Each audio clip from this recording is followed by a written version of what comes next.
Zaman sekarang kan serba digital ya. Kesan pertama itu sering banget munculnya justru dari dunia maya. Nah, pernah kepikiran nggak? Jangan-jangan sekolah Anda itu tanpa sadar dicap ketinggalan zaman bahkan sebelum ada yang datang langsung ke gerbangnya. Yuk kita bedah bareng-bareng pertanyaan penting ini. Coba deh kita bayangin ya, Anda ini orang tua yang lagi pusing cari sekolah buat anak. Terus Anda nemu dua pilihan ini di internet. Di satu sisi, ada sekolah A yang websitenya modern, media sosialnya aktif, informasinya gampang banget dicari. Di sisi lain, ada sekolah B yang websitenya kelihatan jadul, linknya banyak yang rusak. Hayo jujur deh, mana yang bikin Anda lebih srek dan percaya dari awal? Nah, biar kita paham kenapa kesan pertama tadi itu penting banget, kita akan lewatin 5 bahasan utama. Kita akan lihat gimana zaman udah berubah, terus apa sih sebenarnya branding sekolah itu, apa risikonya kalau kita cuek, kita juga akan bongkar mitos-mitos yang sering jadi penghalang, dan terakhir, apa kunci suksesnya buat jangka panjang. Oke, kita masuk ke bagian pertama. Kita lihat dulu gimana sih cara orang tua dan siswa zaman sekarang mencari sekolah. Percaya deh, perubahannya itu benar-benar drastis loh. Kalau dulu, nyari sekolah itu ibaratnya kayak petualangan. Kita harus datang langsung, kumpulin setumpuk brosur, dan informasinya ya gitu-gitu aja, terbatas. Sekarang, wah beda banget. Semua informasi itu harusnya udah ada di genggaman kita, tinggal klik dari smartphone. Dan ini bukan cuma tren sesaat. Angkanya luar biasa loh. Menurut riset, 97% orang tua dan calon siswa sekarang itu mencari info sekolah secara online dulu sebelum mereka mutusin apa-apa. Artinya apa? Artinya dunia digital itu jadi pintu gerbang utamanya. Nah, karena semua orang carinya online, pertanyaannya jadi, gimana caranya biar sekolah Anda kelihatan menonjol di antara yang lain? Jawabannya ada pada satu kata, branding. Dan ini bukan cuma soal logo yang bagus ya, jauh lebih dari itu. Gampangnya gini, anggap aja branding itu ibarat baju yang dipakai sekolah Anda. Inilah hal pertama yang dilihat orang. Dan baju ini harus bisa cerita, bisa nunjukin identitas dan nilai-nilai sekolah Anda. Baju yang pas, yang keren, bakal bikin orang langsung noleh dan penasaran. Tujuannya simple banget sebetulnya. Bangun persepsi yang positif dengan nunjukin apa yang bikin sekolah Anda unik. Jadi pertanyaannya, apa sih gaya dan kepribadian yang bikin sekolah Anda itu beda dari yang lain?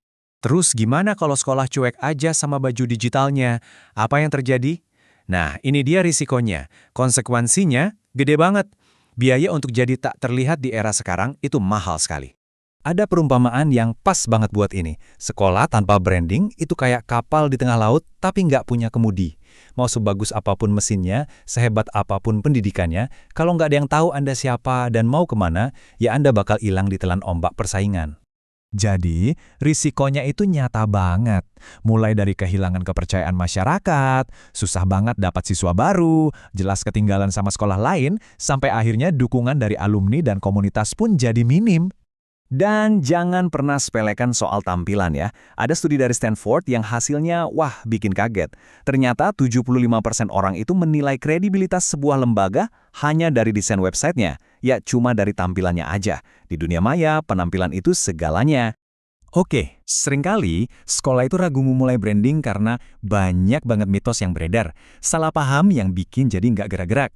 Yuk, sekarang kita bongkar satu-satu mitos yang paling umum ini. Mitos nomor 1, dan ini yang paling sering bikin banyak sekolah jadi maju mundur, adalah anggapan kalau branding itu mahal, butuh biaya besar, dan cuma buat sekolah-sekolah elit aja. Padahal, kenyataannya nggak gitu. Branding itu soal identitas, bukan soal kemewahan. Dan setiap sekolah pasti punya identitas unik, nggak peduli anggarannya berapa. Contohnya aja nih, SMP Negeri 1 di Bantaeng. Dengan dana terbatas, mereka berhasil nonjolin program lingkungan mereka, dan itu sukses menarik banyak siswa. Mitos kedua, branding itu sama dengan promosi atau pasang iklan.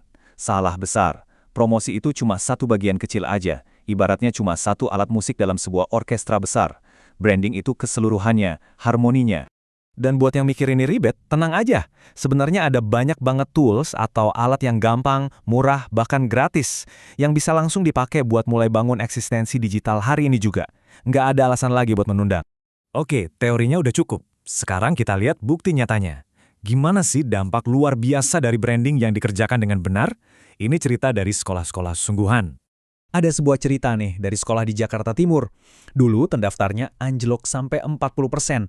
Tapi setelah mereka serius benahi penampilan digital mereka, hasilnya dalam setahun doang pendaftarnya naik 30%. Keren kan?